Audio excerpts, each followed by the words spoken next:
Alors, désolée pour la précision, je fais les traits avec la souris. Donc, on veut calculer les limites suivantes. La première veut la limite quand x tend vers moins l'infini.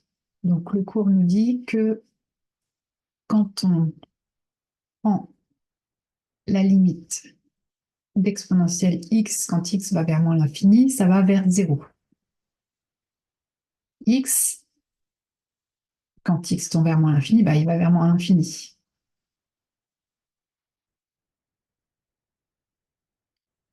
Donc, si on additionne 0 plus moins l'infini, ça fait moins l'infini, notre parenthèse. Tout ça, là, ça va vers moins l'infini. On met ça au cube, et moins l'infini au cube, ça fait moins fois moins fois moins. Donc, ça fait moins comme résultat, moins l'infini.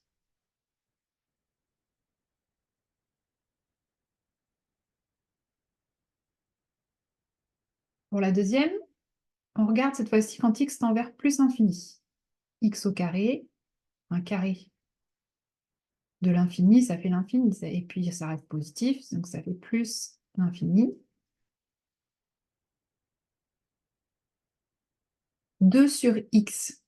Quand on divise un nombre par l'infini, ou quand on divise par un très grand nombre, ça fait un tout petit nombre. Donc ici, 2 sur x tend vers 0.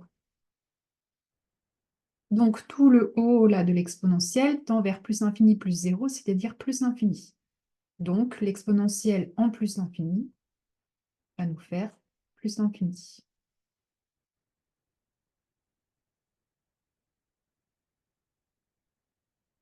Et le dernier, on regarde cette fois-ci en moins l'infini.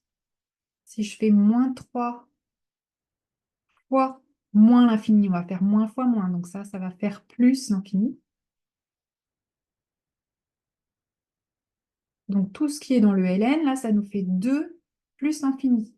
Donc ça fait plus l'infini dans le ln. Donc on fait ln de plus l'infini en limite. Et ça fait plus l'infini. Donc la méthode, quand vous avez des exponentielles d'un calcul ou des ln d'un calcul ou des puissances sur des fonctions, eh bien on regarde au fur et à mesure ce que nous donne chaque petite chose et après on applique l'exponentielle en ce qu'on trouve ou le ln en ce qu'on trouve ou le cube ou la puissance en ce qu'on trouve.